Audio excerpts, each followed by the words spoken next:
Hey, everybody, this is Bob Goodwin, president of Career Club, and welcome to another episode of Career Club Live. Please check out Career Club, where we're bringing sales and marketing techniques and processes to help people find a career that matters to them. If you are someone who is in job search right now, we would love to work with you.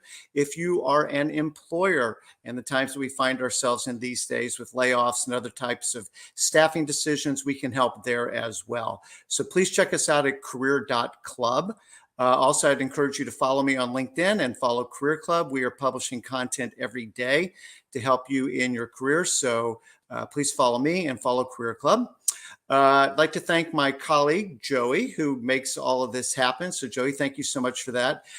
So with that, I would like to welcome today's guest, Brian Choi. Brian is the president of the Food Institute, a 90-year-old fixture in all things food and beverage and the go-to resource for professionals, whether they're brands or retailers in the food and beverage industry. So with that, Brian, welcome. Thanks, Bob. Glad to be on and look forward to our conversation today. No, absolutely. We're super pleased to have you on. I know that we met through our common friend, Hunter Thurman, That's and right. Alpha Divers. So that was a great connection and one I'm really glad he made for us. Yeah, I'm glad that we're connected. Yeah, absolutely. So as is our habit here on Career Club Live, we do a little bit of an icebreaker so folks can get to know you a little bit better. So 5 easy questions, starting off with, where were you born and raised? Most people don't know this, but I was born and raised in Canada, in Alberta. That's until about 10. And then after that, I spent about 10 years in Vancouver, Canada, where I went to school, graduated from the University of British Columbia with a finance degree. Beautiful, beautiful part of the world, isn't it? Beautiful, beautiful. Can't recommend that place enough if you have a family and you want to just go for great food, great nature, hiking, all of that kind of stuff. All true. And you already answered the second question about school. So there's that. Tell us a little bit about your family, Brian. So I am from Korean descent. So I'm a second generation Korean. So my parents came from Seoul, Korea. Both of them were highly educated. My mother was a pharmacist. My father was a lawyer. They left everything to start a new life in Canada. And so, so really kind of grew up in that immigrant family, hard work ethic. My dad worked 3 jobs when he came over. And so having been a part of that sort of family culture really instilled, in me, the dedication to work. Yeah, it's been great. It's been great. And yeah, that's how, that's a little bit about my family. I am married. My wife is Korean. I met her actually in New York during my investment banking and finance days. And so we met in New York. We got married in California, and we have 2 beautiful children: 8-year-old son Brandon and 2-year-old Debbie. So that is awesome. Yeah. That's very cool. Little kids are fun. So I'm gonna switch the questions around for half a second then, because I think I might know the answer to this one. So what are you doing when you're not at the Food Institute, making the world more knowledgeable about the industry? Yeah, well, with 2 small kids, there's really a lot of limits to what you can do. But most of the time it's just hanging out with kids, going out to theme parks. My son is a big, he's a big Lego fan. So, we go to, the Lego land and things like that. But it's really focused around family time. And then outside of that, I'm involved in my church. And so get involved in kind of faith-based sort of like activities as well. No, that's awesome. Well, I figured that with the age of your kids, the answer to what do you do when you're not at work was going to be too. Right. You alluded to investment banking, and Yes. I know that later in our conversation we're going to get into a little bit more of that. But do you mind giving folks just sort of the aerial overview of your career? Sure. So I started right after I graduated. I started at Goldman Sachs in New York. So I was part of their investment banking capital markets groups. I focused at that time in the financial institutions group. And then my boss left to go from from Goldman to Lehman Brothers, where I followed him, and did focus on financial strategy. So we really helped Fortune 500, primarily food and beverage companies, think about valuation, financial strategy, those types of concepts. And I spent about 5 years after that in consulting, and another 3 years in private equity. So really kind of spans, I'm sure we'll get into more details about that, but, having investment banking and consulting and private equity and now running a media company, I definitely do not have a traditional path compared to most folks. Well, maybe we can use that though as the segue into the Food Institute. So Sure. maybe a good place to start is how you discovered the Food Institute, what your relationship is with the Food Institute, and then for folks who are not familiar, maybe just a little bit about the mission and vision for the Food Sure. Institute. So as you mentioned, Food Institute is a 90-plus-year-old organization. So it started in 1928. So if you kind of Nice. think, that's right about when the Great Depression happened, right? Mhm. And so the founder at the time built a publication to help inform folks in the food industry about market trends, about market pricing, and developed a very reputable weekly news publication that he would mail out to his Mhm. constituents. And that mission really hasn't changed in the 90 plus history.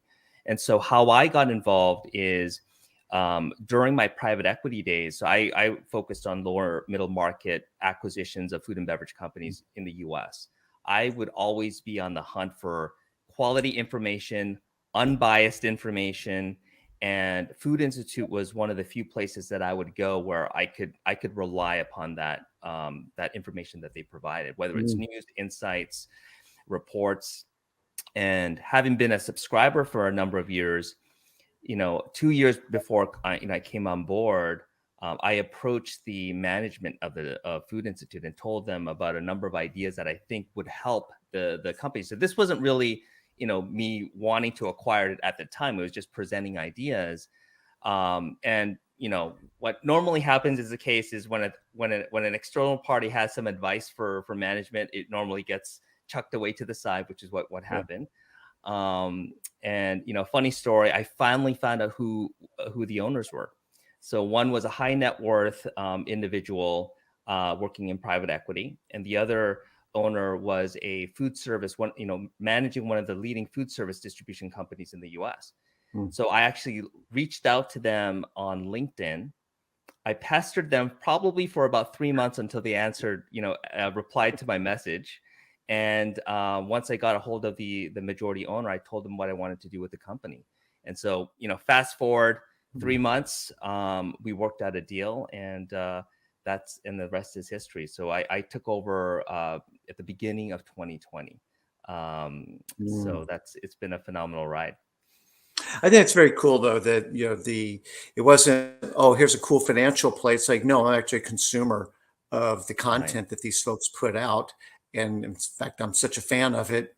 Maybe this is actually what I want to do. So right. I can't think of a better endorsement. That's the ultimate subscriber. You bought the company.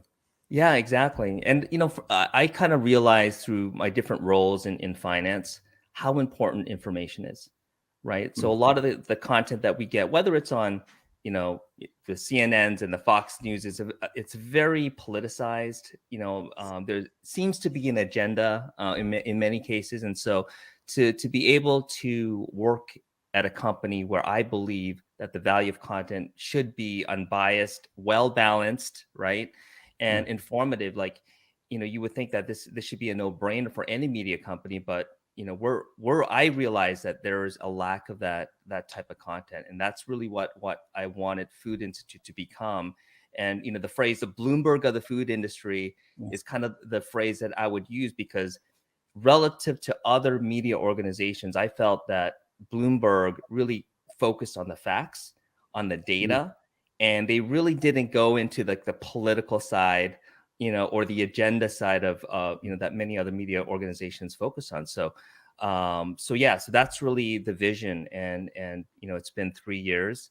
I love it. This is the best job that I've ever had, in my 20 plus year, career history. And, Mm. every day brings something new and innovative. So, yeah. Now that's awesome.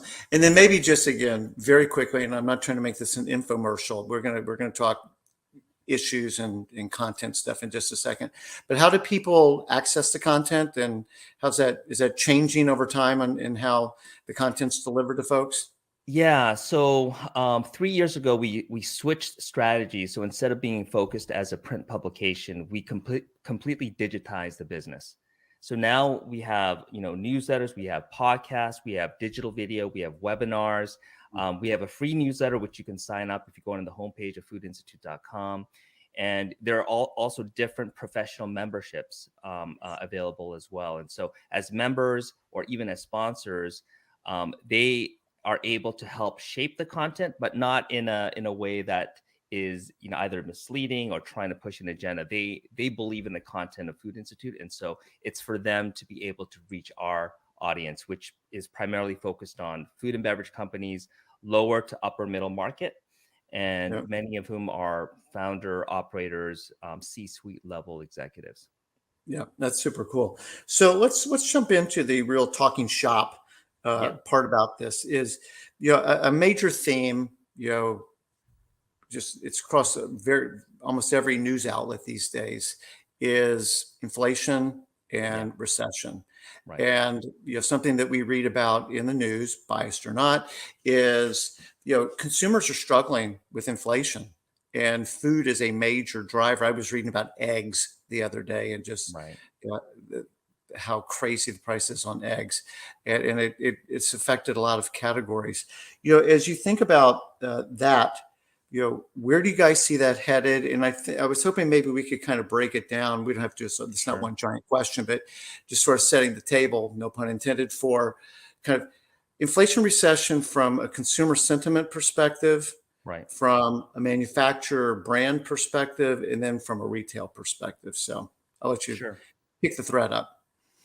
Yeah, so the way I look at inflation, I don't really look at it from like a quarter to quarter or even on a monthly. Like I keep an eye on that, but I kind of take a step back and say what is really driving inflation today. So there are a number of factors, right? So one, when you take a look at monetary policy and even fiscal policy, and I'll kind of use the Great Financial Crisis, as a starting point, right?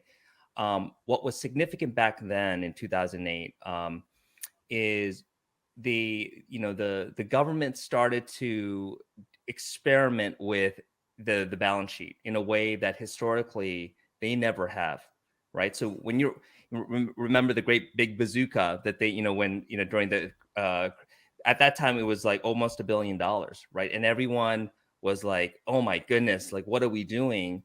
But since then, look what has happened, right? Since COVID, we started trillions of dollars are going into the economy, right? And this has never happened. So the amount of money that's been pumped into the system is really a underlying driver of inflation, right? So people like to use helicopter money, as a term. And that's really what has happened. There's so much money sloshing around in the economy, and when you take a look at since 2008 up until COVID, it's been you look at inflation, it's like target 2%, right? And normally, my view is that when there's so much experimentation in kind of fiscal and monetary policy, eventually there's going to be a downfall, or the effects, the ramifications of that are going to play out. And so that's what we're seeing today, right? We're seeing the effects of experimental fiscal and monetary policy. Obviously, COVID was a big driver as well, right? It basically stopped the economy, and once the economy started roaring back, consumers started buying like there was no tomorrow, right? They were buying everything, right? They were buying cars, and they were, all that money that went, that the government pumped in to shore up, consumers' wallets. Like they spent it on everything, right? And so Yeah. the economy wasn't prepared for that amount of demand, right? So so going back to your question specifically on consumers still are purchasing, very aggressively, and even in places like China, you're starting to see even kind of a global demand from the consumer, that's pushing the supply in a way that's driving up prices, right? And so my view is that this is not a temporary phenomenon, right? I think at least in this next season, and when I say the season, over the next 3 to 5 and maybe even 10 years, we will be at elevated inflation, especially in the food sector. Now, I'm hoping that eventually it comes back down, but we're in a new era of elevated inflation, so the consumer will be affected. Grocery bills are $100 for a family of four, $100 more than what Hmm. they bought previously in pre-COVID, right? So the consumer is tight strapped right now. The economy, especially with the economy so starting to slow down. Many economists are predicting some sort of like a recession. Now, depending on how severe it is, it might happen in the back half of this year. Um, so it's sort of like two big events. You have inflation and you have a slowing economy, right? And a lot of jobs have been lost, since the beginning of the year, especially on the tech sector.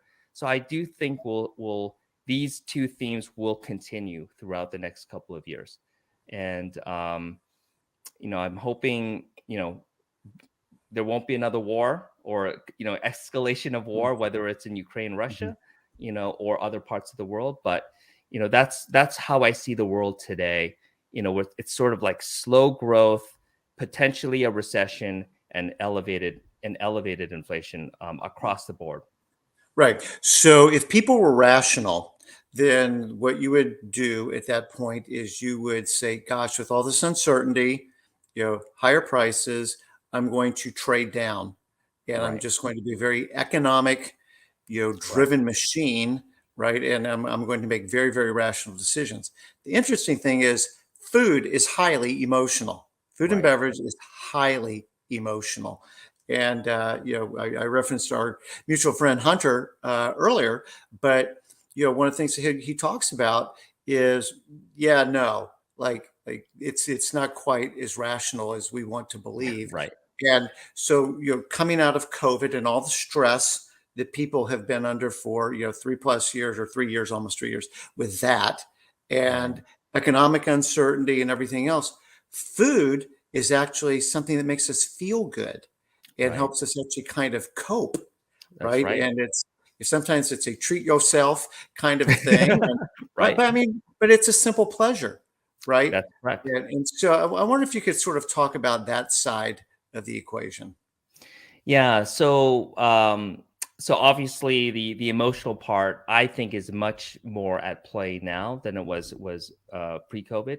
We've seen, and we could talk about this later, is we've studied consumer behavior in the snacking sector, Yeah. right? So we actually partnered with Mondelez on a report studying the snacking behavior across the past, from 2013 to 2021. And what we found is that snacking behavior, as you alluded to, is up significantly, right? So Yeah. the penetration of consumers actually snacking on a global level went from 78% to 86%, right? So that's on the first at the first level. The second is the average snacks went from 3.1 to 3.3, about an 8% rise. And that's driven by a lot of it is driven by the fact that food makes us feel good, right? People are spending more time at home, right? So there's a lot more food at home than there is at the workplace. So the number of snacking occasions has increased significantly, since a lot of Yes. companies, they still have a hybrid, or even in some cases a completely virtual work environment. And that's where Food Institute, we're completely virtual. So I'm working from home, 5 days a week, and there's a fridge literally 2 feet away from me, right? And whenever I'm stressed, Mhm. I go to the fridge and I'm eating, right? But Yep. there's a balance there, so it's not only about the emotional factor. It's also, I recognize that I need to eat healthy too, right?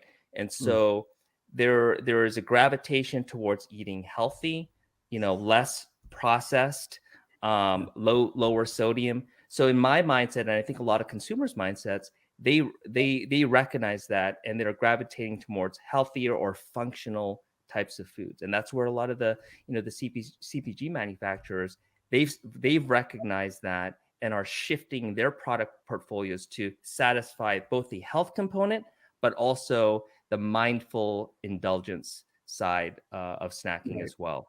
So we could delve more into that, but I'll pause there to see if you have any No, additional no, no. thoughts. I think that's right. Having said that, so I'm going to kind of argue both sides of the case that there is though trading down That's going correct. on too, right? Because the reality is most people have, a almost a chip allocation, right? I've only Right. got 100 cents in a dollar, and as Right. these things start going up, we have to make choices on things, and do we always need the premium version or the whatever the most expensive version is? Right. And sometimes we trade down. And again, our topics are all going to kind of mix together because this isn't single factor kind of stuff. It all Right. works together. You look at private label in Right. retail, as an Right. example, and there's been tons of innovation. I mean, Kroger does a great job with that. You've got Trader Joe's and Aldi, Right. Costco, clearly. I mean, there's a lot of retailers that are doing private label really well. Right. And so, air quote, trading down Right. doesn't really even feel like trading down sometimes. Exactly. And because the quality of, there's an Aldi literally 5-minute drive away from me, and they Yep. just opened up about 12 months ago. And so, but also within the same vicinity, there is a Wegmans, there Yeah. is a Whole Foods. And you're right. The Aldis, the Lidls of the world, they're providing product that are as good, as high quality as some of the brand names out there, right? And so the stigma with private label, I think, has pretty much been eroded at this moment. Even like even Trader Joe's, their quality of the product is really good. In many cases, at half the cost of some of the leading other retailers and brands out there. So um, there is that trading down because consumers, like you said, don't feel like they're trading down, right? And Right. cost and price control is the key driver. Yep. So let's just sort of double down on CPGs for a minute. Yeah, You talked earlier in your career that you were focusing, kind of in that middle market, even right, lower middle market. Having worked a lot with private equity and VCs right, in my last role at Numerator, you know, that's where all the deal activity was, and right, trying to find, kind of hidden gems, right. in that middle market, lower middle market. It's really hard, It's but really hard. there is a lot of innovation going Correct. on in those Right, sectors, and you've got founders who are really passionate about, to your earlier point, better for you, functional, whatever the benefits are, and right. doing a lot of innovation where the big guys are either following or just acquiring, and that's their innovation strategy. It's That's it's right. just acquire somebody that's gotten to enough critical mass or some big enough pain in the rear end to say, Right. well, let's buy these guys. That's correct. And what's interesting, I think, is you're right. In a lot of the big CPG companies, they have they've lagged behind the innovation because the process of innovation, the time to like a go-to-market strategy has shortened considerably, right? With data out there, and like you said, you worked at Numerator. There is so much information out there right now where you can look at particular SKUs or product categories and see where they're trending. Um, and so the pace of innovation is hard to wrap one's head around, especially when you're working at a large CPG company, right? And so Yeah. that's why they end up having to acquire these brands, and they're sort of, in some cases, they're out of touch with where the branding is headed, right? So I'll give you one example, like when Hershey acquired Crave, right? So you have a confectionery sweets and snacks business. They acquired a premium jerky company that wasn't their bread and butter. They didn't understand that segment, right? Yeah. So they ended up paying a lot for that and integrated under the umbrella of a big CPG, and it absolutely failed. Now, I'm not saying that every single acquisition doesn't work out, but it kind of shows you the culture clash between big CPG and Yeah. fast growing, fast moving, early stage CPG companies that are able to move, and they understand the audience, their customer, in a way that big CPG they don't. So it'll be interesting to see how this evolves, I do expect that many CPGs, because they have that cash cushion, they have the balance sheet, they will continue to acquire. But I think, and I'm hoping that CPG will get smarter, right, as well, so that it's not just about, buying a high growth brand, but really evaluating how this brand fits into the portfolio and the overall strategy of these companies. So you kind of read my mind on my next question. So if we were sitting in the boardroom of Mondelez, Conagra, General Mills, Campbell Soup, pick one of the really big guys, and you said, I think that you guys, really need to focus on three things as a big CPG. What would you encourage them to do? Well, I think many of the portfolio products, they haven't really brought innovation. Consumer taste buds are changing so rapidly, right? And so I think what they are doing is, let's say, for example, or the Oreo cookie. They're it's the same product, but they're adding a little, maybe some splash to it, maybe a different kind of flavor to the Oreo. So that's been what I've been seeing for most of these CPG companies, right? Now, what I would advise is really analyzing the consumer, like the consumer data. Where are they going? So you almost like have a heat map Yeah. of what's happening, what's moving, right? And so this is some of the work that I've been working with, with the folks at Mondelez, um, is looking at all the various trends that are impacting food, and then drilling down even more granular to the kind of the micro trend level, and Yeah. having that as a heat map of where where trends are going. Now, it's not to say that, oh, we're seeing this particular skew rocket up 100%, so going all in. It's looking at more the short to medium term, and seeing how these micro trends will evolve into specific buying patterns for the consumer, right? So Yeah. but to answer your question, three areas. One, obviously continue to focus on kind of health and wellness, right? And so these are some of the primary ones that they have most have caught on. Others is to look at products that might not be in the traditional sort of like portfolio structure, Mhm. but add that kind of that unicorn growth, right? Yeah.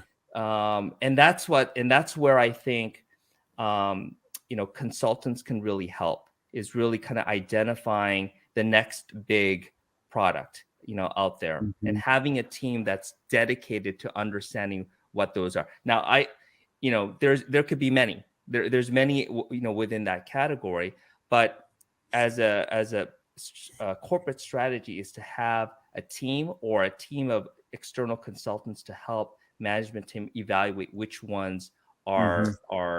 are good. The third, and very quickly, if companies have the balance sheet, is to either build out an internal kind of VC, which Mondelez Mhm. has done, and other CPG companies, or invest early in some of the more promising. Now, I like that strategy because you're not paying up when you get that, Yes. that small of a company. You're not paying up the 10, 15 times EBITDA that normally comes with some of the larger or startups. So that's a way to kind of manage a risk. So imagine it's like a stock portfolio, but instead of stocks, you have 20 different high growth, high potential companies that fit with the overall brand strategy of CPG, and then investing in these, and watching them, right? Because eventually you don't need to buy 100%, but being an early stage investor in these companies. And I think that will help. It's a defensible strategy. You're lowering the risk profile, but you're also being in tune with where the food economy is headed. And that's Yeah. what Food Institute does. We look at these trends day in and day out, provide information, provide insights, and work with management teams to figure out, hey, what categories, what specific types of product would be a good investment to put your resources into. Brilliant. No, I love it. So just sort of flipping it from the other end of the distribution, if you were talking with major retailers, Yeah. what would you say to them? Now, retailers are tough because their margins are Right. extraordinarily thin, right? So, I was at one of the major retailers. I won't say the name, where their head of their food division basically made the statement that their expectation is that they will break even on their on their food items, and so they're looking to increase their revenue on retail media networks, I knew you were going to say that. fuel, right, gas, right, and other non-food products, right? So margins are incredibly thin right now. So I think retailers really need to be thinking about a couple of things: cost management, right? Because employees, the employee costs are very high. Yeah. We've seen some retailers introduce robots that scan the aisles and do inventory counting, and everything Yeah. is put up on the cloud. So basically, make things more efficient. But the second thing, and I think some of the retailers have done this quite well, is kind of be on the cutting edge of new products, right? So, as they build out their retail media networks, as they build out their content, they're informing consumers of new products, new trends. So they have to get involved in helping to educate their own Hmm. consumers of what to buy, what not to buy, about health. So consumers are so strapped throughout. They're stressed at work. They don't Yeah. want to be thinking. They don't want to be spending a couple hours a day figuring out how they're going to feed themselves and their family. If retailers can take that burden off and say, Yeah. hey, here are a few options, right? That at a good price point, it's healthy, it's on trend, and you only need to put it in the microwave for 15 minutes, and you have a fully prepared meal. Those are some of the things that I would advise these retailers to focus on, right? The second thing is, you don't necessarily need a huge store format anymore, Mm. right? All that information can be put online and digitized through email campaigns, through website, through videos, and so it helps reduce the burden of a fixed cost for these retailers. So being innovative in store structure, how to use data, how to use technology, and informing the consumers of new up and coming trends and products, you know, if a retailer were to do that for me, I'm like that, I would be a very loyal customer. But as of now, I'm still going to 3 or 4 different retailers in my neighborhood. Yeah. Well, so it's fascinating. So you remind me of a couple of things. One is we had Paco Underhill Yes. on, and Yes. yeah, Paco's awesome. And he was sort of making the same point, Brian, like, why are stores not entertaining and educating Right. consumers? Like, make it fun. The grocery store should actually be fun, right? With a lot of opportunity to taste new things, like Right. bring innovation. It's like this. I mean, that's what people love about Costco, right? On the weekend, it's like, hey, try something new. And people they eat lunch by like trying all the different stuff. And, Right. and it's fun. And Costco fills up loads of shopping carts with things people had no intention of buying, but were delighted during their shopping experience because they discovered something new. Right. So I would say a couple of things. So, and I like your point that retailers need to create an experience, right, for the consumer, right? Yep. So, and there's different ways to do that, right? You don't need to have, retailers don't necessarily need to have like a sushi bar, Right. right? So, but it could be a couple of different ways. One is to use technology, right? In the, like Whole Foods is a prime example, right? They're going to be introducing contactless and cashierless, where Yes. technology where you just walk into the store, pick up your stuff, and walk out, right? It's frictionless commerce. They Yes. have the capability to do that. They have the money to invest. So that's one way. Another way would be the Aldis and the Lidls of the world, right? I'm not necessarily, when I go to Aldi and Lidl, I'm not looking for them to have, a full, espresso bar. Like, that's not what I go to them because I know that their blueberries, their blackberries are half the cost of anywhere else that I go to, right? So Yeah. for them, the experience is like, wow, the prices are just amazingly low and it's good quality, right? Hmm. So not all retailers need to have the same strategy, but it's the perceived value from the consumer. If it's about value, have some knockdown prices on certain items to get people in the door. If Yep. it's the Whole Foods, it's the premium. Like, there's different, even their strategy is a little bit different because they really introduce the next wave of like premium, high quality, highly functional foods that you normally can't get at other retailers. So the experience is more about the variety and the quality. So, going back to, just to close up on the conversation, retailers, is that there are many different strategies. Find out what their audience is and create that experience that will get them in the store. So I was recently traveling, and there was effectively an open air, food market, Right, and on Tuesdays and Fridays, they combined two things that are really smart, which was premiumization and right, scarcity. right, And so they bake fresh uh, bakery products only on Tuesdays and Fridays. right, So, dude, I'm telling you, the line to get into the place.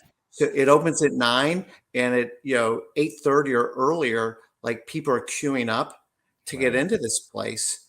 And right, then, if you're there by 9:15, it's gone, right? right, So it's like they make an event out of this. It's really, really, really, really good. And it's like there are retailers that would die for that right, level of loyalty. right, Like, because to me, loyalty is about, like, how much are you willing to, like, go out, how much friction are you actually willing to put up with to right, get what you want.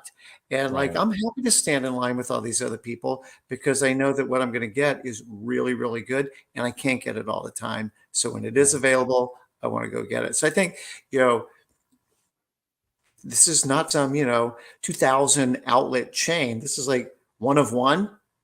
And I think that they could teach some really big retailers a couple marketing and merchandising lessons.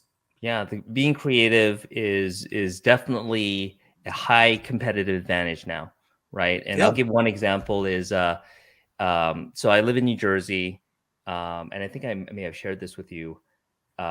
American Dream, that monstrosity of a Hmm. retail mall, like, it's just massive, right? And recently, so this was back in September of 2022, I think October, Yeah. um, um, Mr. Beast, William Yes. Donaldson, opened his first Mr. Beast burger concept, and through the announcement, he packed out American Dream Mall. There are some pictures online. You could see the amount of excitement around around this one burger concept, which, it's a burger, right? It's decent. Is it the greatest burger that I've tasted? No, but he created that brand for himself and was able to drive traffic exponentially from his one store to the entire mall, right? And it's just, it's like, even that can be a major driving force of transactions for retailers, for manufacturers, being creative with how, even using influencers, like a Yeah. Mr. Beast.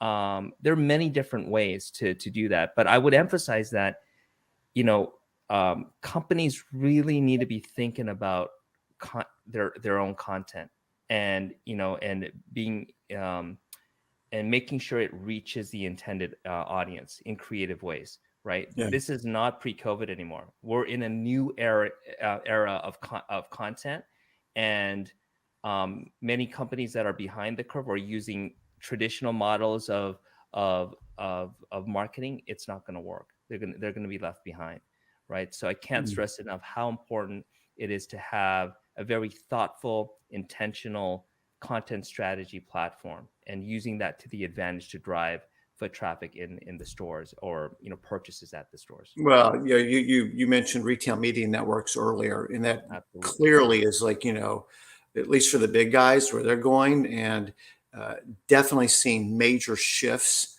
in marketing and trade spend dollars Absolutely. going to that, because they can draw a much shorter, straighter line to results.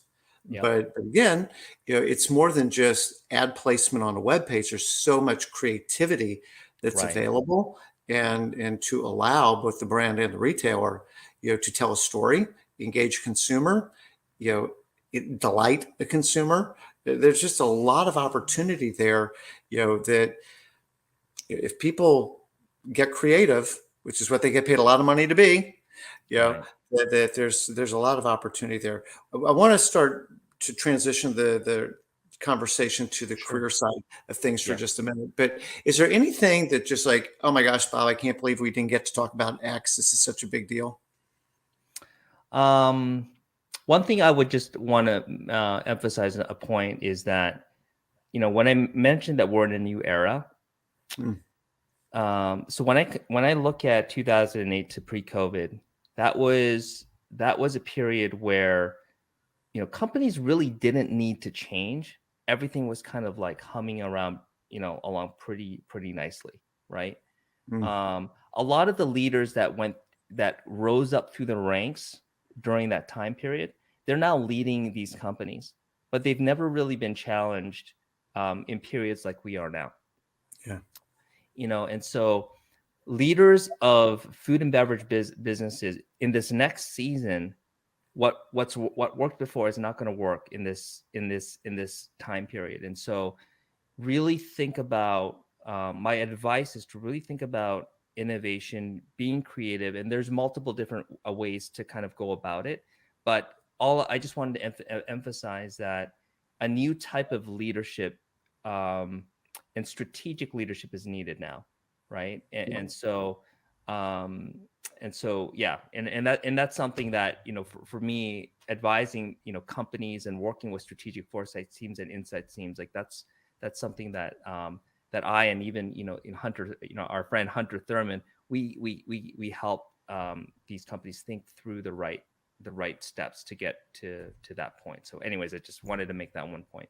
Okay, no, and I think it's a great point that you're making. So, moving on, and that was awesome, by the way. Like I love Thank you. getting the benefit of your expertise. So, thank you. Um, and kind of transition into the career part as we kind of start to bring this home a little bit. We talked a couple of times that you've had a nonlinear career. Yeah. You didn't grow up in the media business, Nope. right? You didn't grow up, at a CPG, Nope. right? You grew up more on sort of the deal making side of a lot of this. Correct. And you know, first question I would ask is, how do you think that's benefited you as you stepped into the role that you've got at Food Institute? Yeah. The hard skills that I learned through, financial modeling, reading a balance sheet, right? Building relationships with senior leaders of like that's what I learned, at Goldman, at Lehman, and consulting in private equity, right? Yeah. I couldn't have learned those skills outside of those roles. So that really helped set the stage to where I am now, right? Um, and so I would say that even before I worked on Wall Street, I knew that I wanted to be an entrepreneur. Like my personality is one of an entrepreneur. Like I never, even within the first 3 months of working at Goldman Sachs, I looked at my bosses and the partners of my division, and I was like, I have no desire to like go down that path, and like and there's nothing wrong with that. Like, but for me, I never aspired to be a partner at XYZ company, investment bank, or private equity firm. Um, I knew I wanted to be an entrepreneur. So, but I went through that I took the 15 years, right, in these different Mm. roles to learn what I needed to learn, right? So that when I acquired the Food Institute, okay, I had a wealth of experience and knowledge to be able to execute what I wanted to do. I'm more of on the creative side, if you can tell, Bob. Like I my mind's always turning, right? It drives my wife crazy because even on weekends I'm like, hey, what? I have a new idea, right? And so my mind's always turning. So that's the way I operate. And so being in a media uh, environment, it allows me to use that creativity and the passion of being an entrepreneur and my passion for media and content, and that's really it. I'm someone where I can I went through the internet bubble in 2000 2001. There you go. The great financial crisis where I worked at Lehman Brothers, and my entire team got wiped out. Oof. And now and so I've been through these cycles of really I wouldn't say traumatic, but really acute Mm. kind of like stops in my career. And I was able to thrive through even during COVID. I remember when I acquired January of 2020, COVID hits. My daughter is born the next month in February 2020, and then the world shuts down, Yeah. right? And so um but that forced me to really think about how to pivot and change. Food Institute is not it, today's Food Institute is very different than it was when I Mm. acquired it. The entire culture has changed. Our growth strategy has changed. All that happened in the past 3 years, and so I learned a lot about like that I'm able to be in an environment, in any environment, and thrive. Yeah. Like I had to kind of learn that by going through these periods of at these jobs, and so bringing it back to the career side is I think having a diverse sort of work experience, whether you work at one or two or three, that can only help because you learn about how people tick, how teams grow, what works, what Mhm. doesn't work. All of that is valuable experience that you can take to your next role, right? Whether you want to be an entrepreneur or whether you want to stay in your current industry, right? So Mm. variety is something I think is something that I would encourage because you could take those experiences to the next position. Yeah, no, I think that that's really, really strong. Two things sort of strike me. One is that variety is good because it brings just seeing the world from different perspectives, seeing different things, and going, oh, this reminds me of something that might sound very non-contiguous to what we're talking about, but actually is pretty analogous to what Right. we're talking about. But the other thing I was going to say just quickly is all the Goldman consulting, PE stuff, you learn the business of business. Right. You learn the business of business. And so that's why you're able to be in situations. And so yeah, it's so funny because this is like the complete other end of the spectrum, but my degree was in finance. And Right. I'm so glad that it was because Right. that's the lingua franca of business is like Right. numbers and like what is a balance sheet and an income statement, Right. and what does all this stuff even mean? And if you don't understand the scorecard for business, Right. then that's a gigantic disadvantage of playing a game that you don't understanding what the rules are and why Exactly. decisions are made the way that they're made. So I think that's really, really cool. One other thing, again, I'm mindful of the time here a little bit because I'm loving our conversation.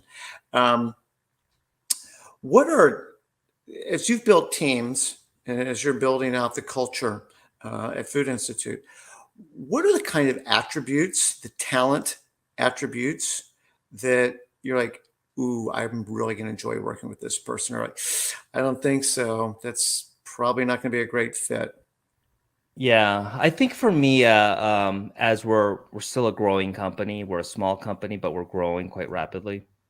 Is I've come across quite a few applicants that have pristine resumes. Like, Mhm. there's one, that applied, Harvard Business School grad, worked at many, blue chip companies, and and um and I tried working, with this person, and just, they couldn't shift. They couldn't shift their thinking, right? Because for Mm. them, they were trained a certain way, and they have a certain outlook on how they view situations, and it's like they're not malleable.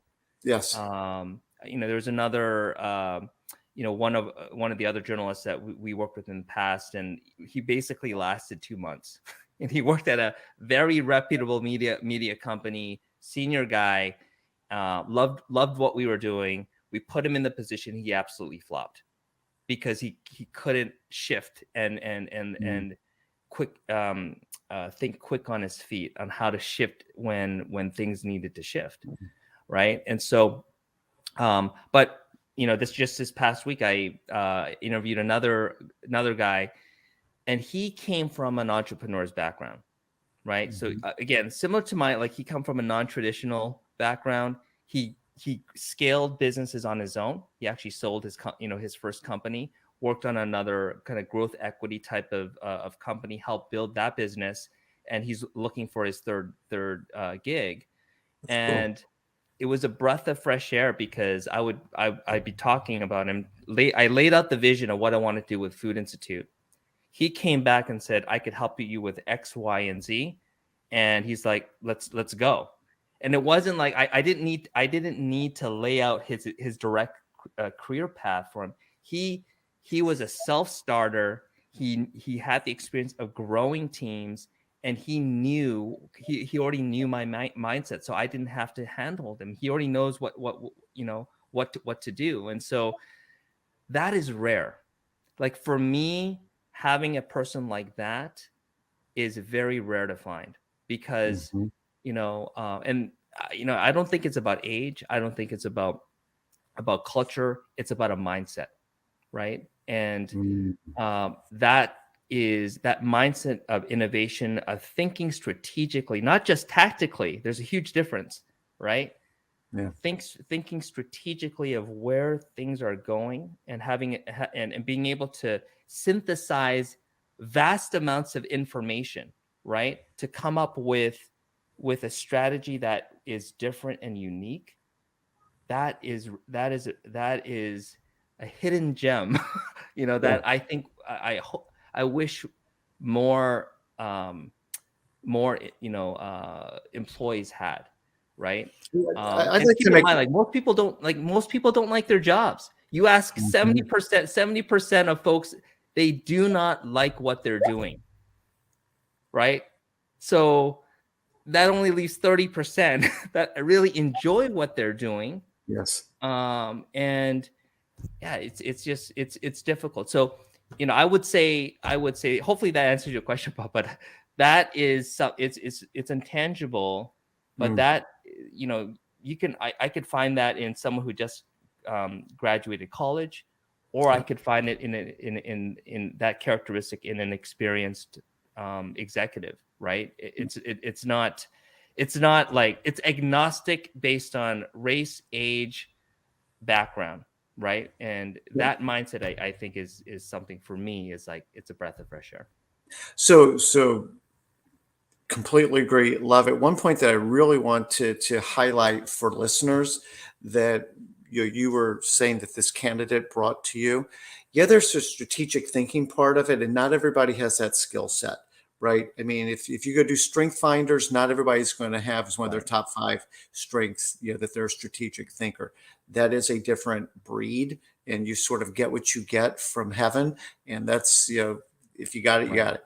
But what you were describing in the interview, where the person was helping you basically visualize what it would be like for them to work there, Yeah. because as you laid out the vision, if I heard you right, you laid out the vision, and I said, well, gosh, Brian, based on that, I know I can help you do this, I know I can help you do that, and I know I can help you do the third thing.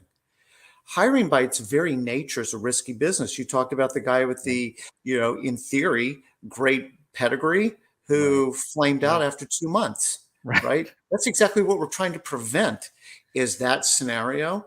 Right. But then you've got this other person who comes from a air quote non-traditional background who Right. nailed it with you because one, they listened, they understood what you were talking about, and in the moment were able to help you visualize what it would be like if Right. they were on your team contributing.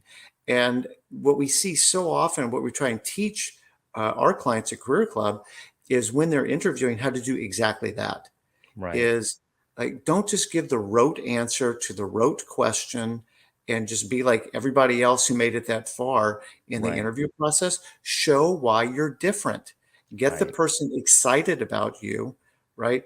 And to bring an appropriate level of confidence, but Yeah. confidence that's grounded in truth, not like trying to BS your way to the front of the line, but like, no, this is really me. This is how I really think. Having the confidence to say, like, here's how I think that I might be able to contribute based on what you're sharing with me, Brian. And Right. what we say is confidence is contagious. Right. When you believe, you make me believe. Right. And at the end of the day, people hire people. Right. And Absolutely. resonate with you. Yeah, sorry to interrupt. Like the person that comes to mind, and I bring his name up quite frequently because I love his passion, and you talk about being contagious. So Steve Irwin, Yeah. right, the crocodile hunter. Like I couldn't care less about crocodiles, but when I watched Steve Irwin, he got me excited about crocodiles. I would start watching YouTube videos, right?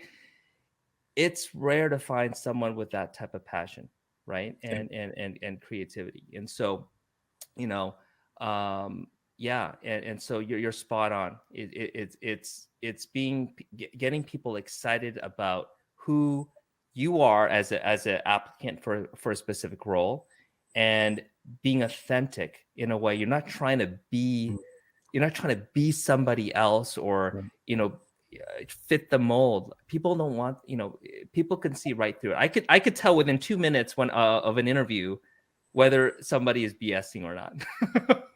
All right. Most people can. So yeah, no. So that passion is something that is really important. I think not just for us, for a particular employer, but even for that employee's long-term career path. You have to find what you're good at, what you're passionate about. And that's something that's not just about grades. Like, ask the people around you, right? Ask your family members and friends what you're good at, and to ask them to be objective and truthful, right? So but yeah, I just wanted to mention Seaworm because every time I think about someone who's so passionate that it's contagious, his face comes to my mind. No, that's awesome. That's good branding on Steve Irwin's part. Well, we're at the bottom of the hour, so I want to be very respectful of your time and the listeners' time. Having said that, is there anything on career stuff that anything that you might want to leave us with, or did we cover it? Last thing I would say, meet a lot of people, network, reach out to people on LinkedIn, talk to as many people, right? I think, in this COVID time where everyone's kind of hunkering down in their own kind of man caves or woman caves, like it's easy to kind of get into that mindset where you don't want to interact. But, for me, I make it a point, even though I'm an introvert by nature, to go out and meet people, talk to people. I probably have like 10 calls a week with new folks that I've never interacted with, right? And so that could only help building the network, and maybe that will spark, those conversations will spark a direction where that might be your next gig. So you never know. Yeah, awesome. Well, Brian, thank you so much for everything that you shared, both on Food Institute and food and beverage topics, and then here in this last part about career. I love it. Like I said, I could go another hour easy with you, and I know that we would have fun. But with that, I'm very appreciative of your time. Thank you. Wish you the best of success. Looks like you're crushing it and continue to crush it at Food Institute. And thank you for everything that you're doing for the industry. Thanks, Bob. Thanks for the opportunity to come on your program. Awesome. Awesome. And for folks who are listening, please make sure next few weeks we've got Dory Clark coming on. Dory is a rock star. She's a professor at Harvard, or Columbia and Duke. Has a podcast on Newsweek. She's awesome. We've got Katie George, Chief People Officer for McKinsey, is coming on in a couple of weeks. Eric Kershot, who runs the HR Hot Seat, is a major thought leader in the wacky world of HR. So with all that, we've got some great episodes coming up. Thank you for listening and appreciate everyone's time. Have a great rest of your week. Thanks. I know you're good.